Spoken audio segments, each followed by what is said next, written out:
zebra. It's actually the only known living relative of the giraffe. If you get to look at their face, you'll understand with that long giraffe-like face and the features, like the ears.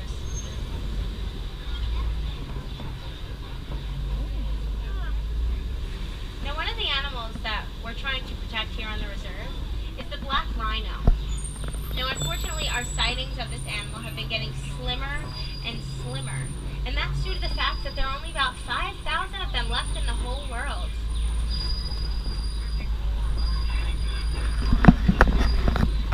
Now, this 3,000-pound animal is being illegally hunted or poached for their keratin horns.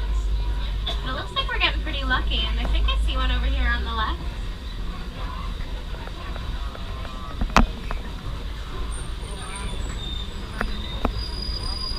I see two, actually. If you look all the way back, you'll see another one.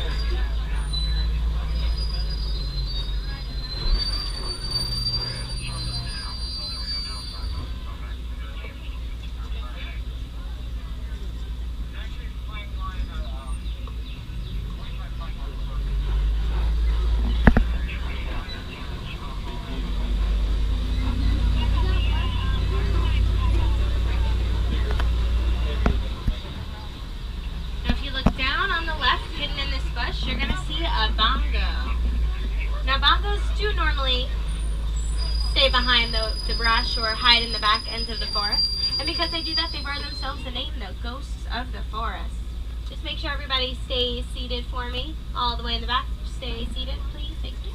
And over on the right, if you look up the hill, you're going to see a tan animal with white stripes. And that is called a greater kudu. Now, the greater kudu are going to be the second tallest antelope you'll find here on the reserve. Bongos up on the hill on the left.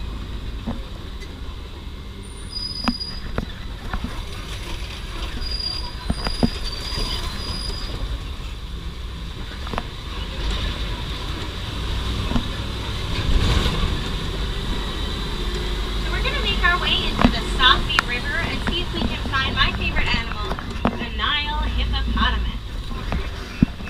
Now, hippos are largely nocturnal, which means they do their activity during the nighttime. So during the day, we'll be able to see them taking naps underneath the water. And they do stay fully submerged. It keeps them cool, and they can hold their breath for about 8 minutes at a time. Now, while these animals are excellent swimmers, if they can reach the bottom underneath the water, they do prefer to walk along that way.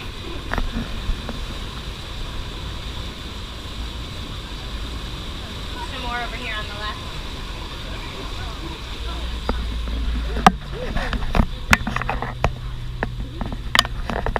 Now, when hippos finally come out at night to do their eating, they're going to eat about 150 pounds of grass every single night. That's a really big salad. Now, the gray and white birds that you'll see on these center islands, these are called the pink-backed pelican.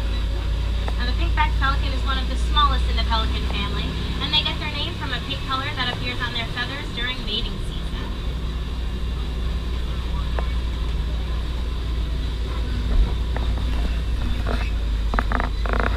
Now, everybody hold on tight and look down to the left, because as we go over this bridge, you'll be seeing some of those Nile crocodiles.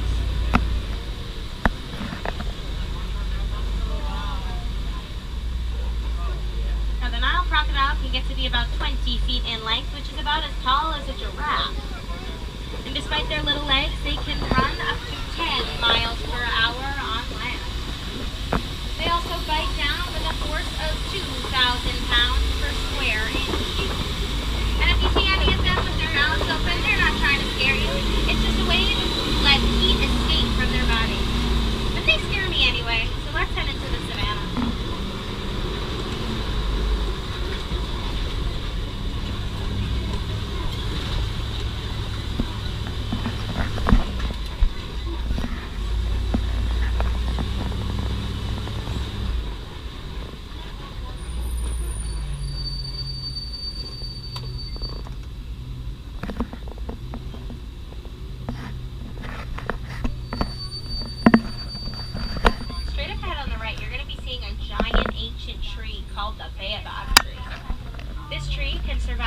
thousands of years.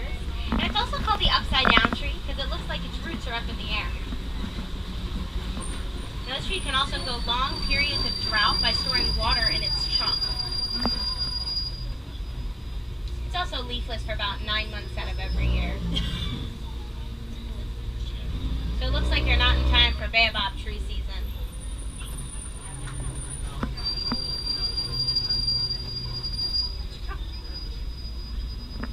There's a little backup in the savannah. Could mean the animals are crossing the road. We have to wait for them. They don't wait for us.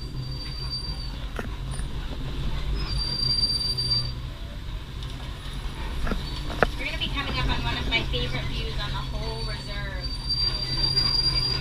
The Serengeti grassland stretches hundreds of miles across East Africa, and it kind of acts like a superhighway to the millions of migrating animals that come here each year.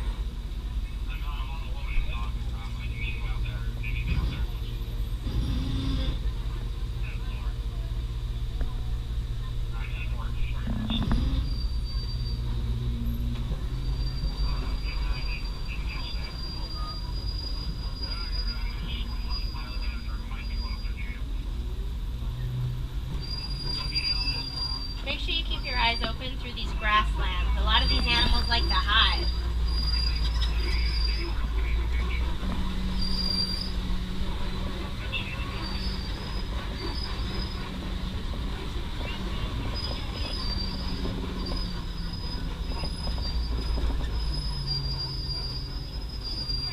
Straight up ahead, you're going to get to see some great animals, and these are called the white-bearded wildebeest. Now the wildebeest have one of the largest herd migrations on Earth. Because they're always moving, wildebeest calves have to learn how to walk and run within 15 minutes of birth just to keep up. Now the wildebeest are also called gnu, G-N-U, which was a name given to them by the locals from a grunting noise that they made. We like to say, they don't move, they knew.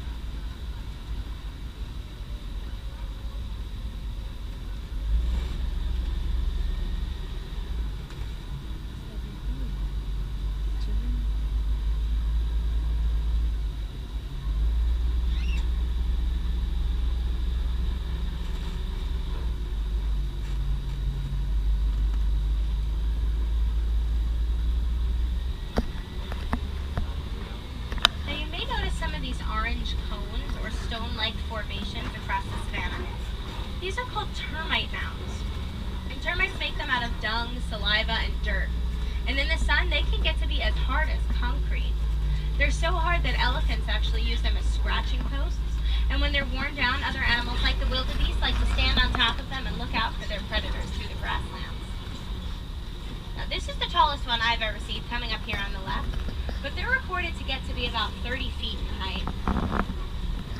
If you want to see a closer look at a termite mound, go on over to the Pangani Forest Trail. They have one cut open so you can see the intricate tunnel system inside.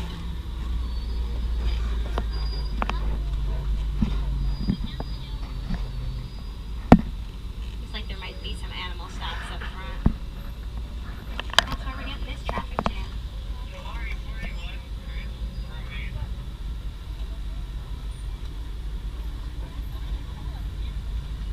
The landscape in the savannah is also created by the animals who live here. So you may have noticed all the knocked down trees. That means that an elephant is nearby. The elephants eat off all the bark and all the leaves, and in order to do so, they just knock down the whole tree.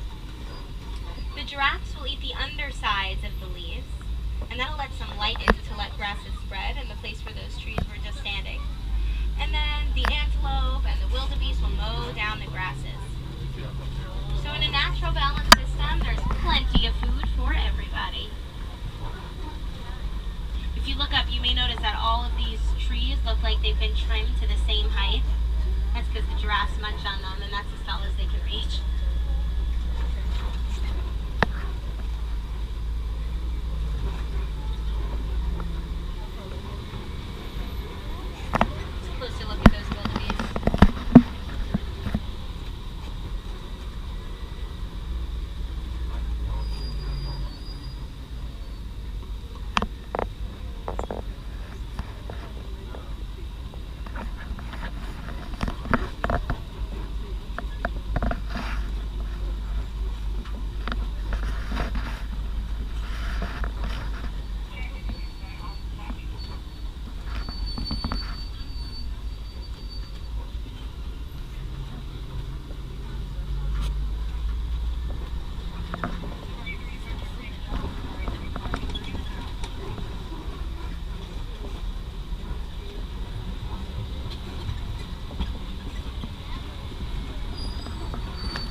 attached to a big, giant brown body. And those are the Ankole cattle. Now those horns may look pretty heavy, but they're actually not solid. Instead, they're made with a honeycomb structure, and it kind of acts like a cooling system for the animal. They're vascular, so the blood will run up through the horns, cool off, and then come back down to cool off the body.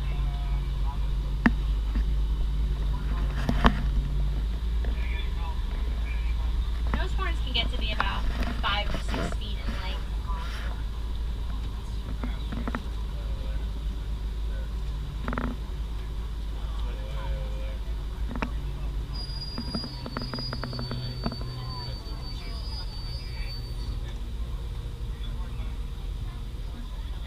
Get your cameras ready, because I think over here on the left we may be coming up to some other animals.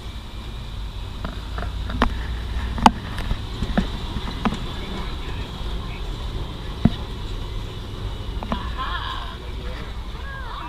That's a Maasai giraffe, and if you look over in the back towards the left, there are a few more over there too. Looks like there's a baby also. Now in order to get blood pumping throughout their entirely long body, giraffes are going to have a heart that weighs about 25 pounds. They also spend a great majority of everyday eating, and they do that with the help of their 18-inch long purple tongue. Giraffes only sleep for about a half hour of every day, and they sleep in 2-minute increments. Here's a closer look at that Ankole cattle on the right.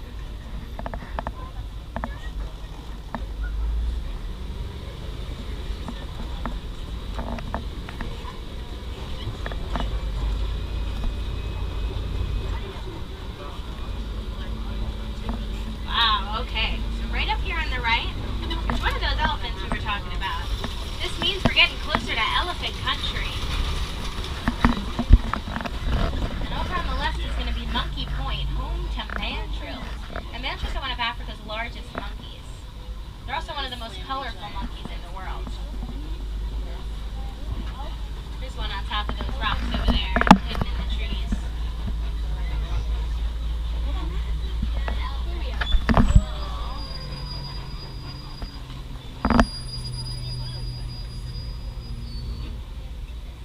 You may see him flapping his ears. That's a way to cool him down. By doing that, they expose the blood vessels on the undersides of their ears to cooler air, and then it'll cool off the body. By doing that, they can cool their body down about 15 degrees.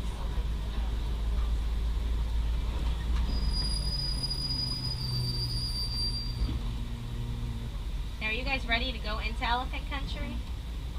Because I think I am. I want to see some more elephants.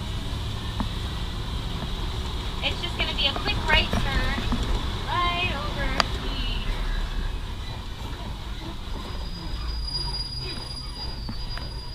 Looks like the warden closed this road off.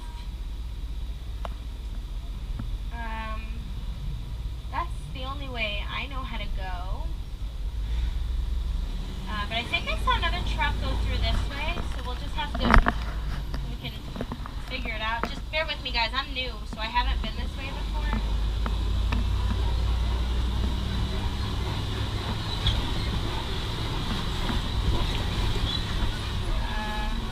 Okay, there's a bridge.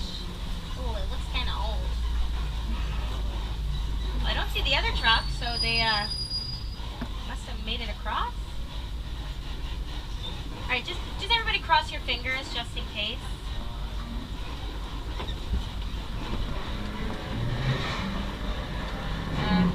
Did you guys hear that in the back?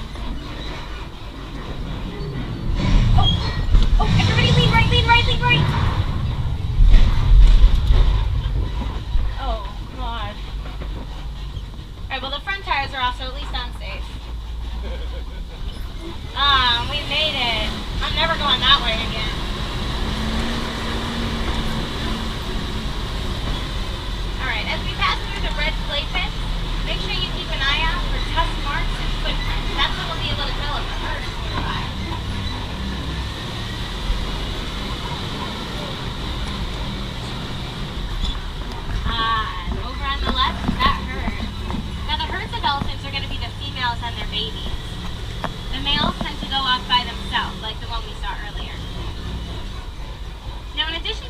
their ears. You may see some of them putting mud or dirt on their backs. That's another way to cool themselves down. It also acts like a sunscreen for them. It protects their skin from the sun. And sometimes we can pick up a local radio station over here. Let me see if I can get it.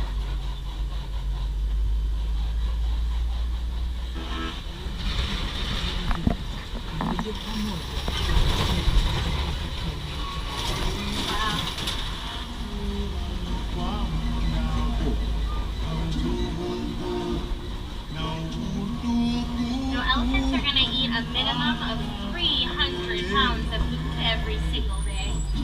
And they do that with their trunk that has 100,000 different muscles in it. Just make sure everybody remains seated for me. Now, because of all those muscles, elephants can pick up something as small as a dime or as large as a tree trunk.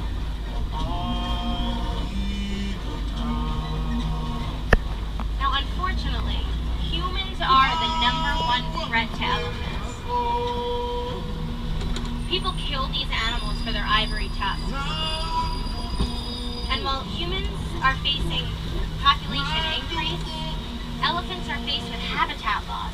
And that's forcing us to share some of our living space with them, which may in theory seem pretty cool, but it actually just leads to really dangerous situations for both the humans and the elephants.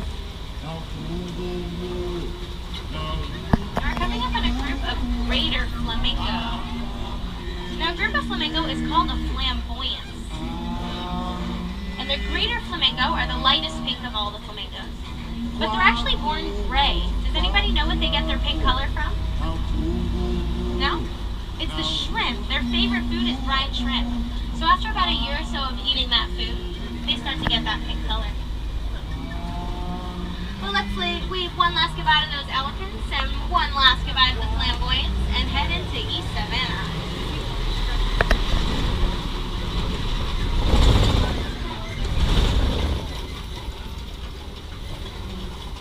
Well, it looks like somebody's run through here, so we may be catching up to some animals shortly.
Lions are about, oh wow, and if you look up, you'll see the male lion walking around too. Sorry, this is actually really exciting. The lions are inactive for about 18 to 20 hours of every day, so the fact that even seeing one is cool. So 3 of them is insane. Wow. You guys are lucky.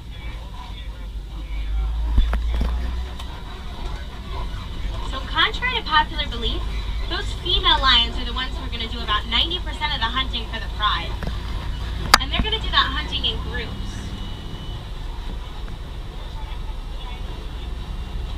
Wow, that's awesome. Over on the right, I see some Grant zebra.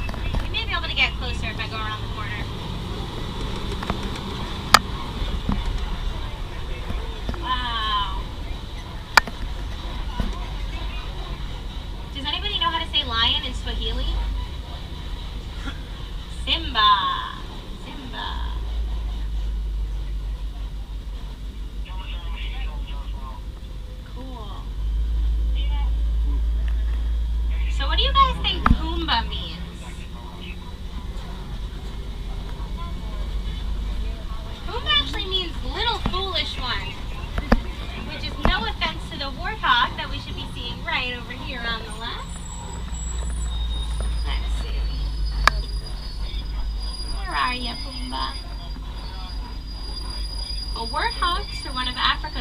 as burrowing animals. So in addition to making their own burrows, they're known to take over the burrows of other animals like the aardvarks. He might be hiding in his burrow. But those little guys can reach speeds of 35 miles per hour, which is pretty helpful when the Simbas are hungry.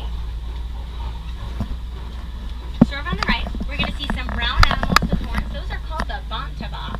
Now unfortunately, bontebok are extinct in the wild. We're pretty lucky to see them on the reserve today. And the Grant zebra. And to answer the question that's on everybody's mind, zebras are in fact black with white stripes. You can tell from the black markings on their nose and their hooves. Now at nighttime, as a defense mechanism, a herd of zebra will all stand together with their stripes meshing, because a predator like a lion is less likely to attack if she or he cannot pick out one particular target.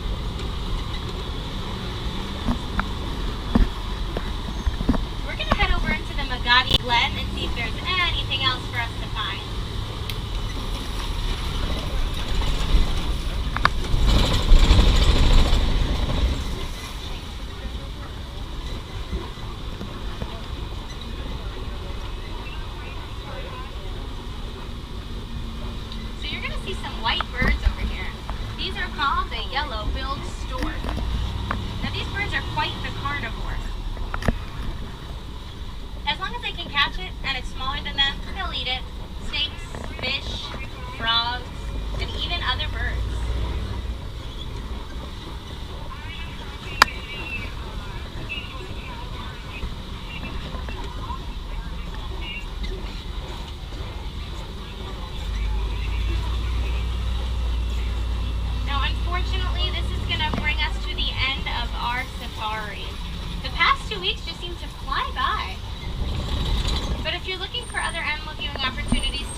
We don't like to say goodbye. It's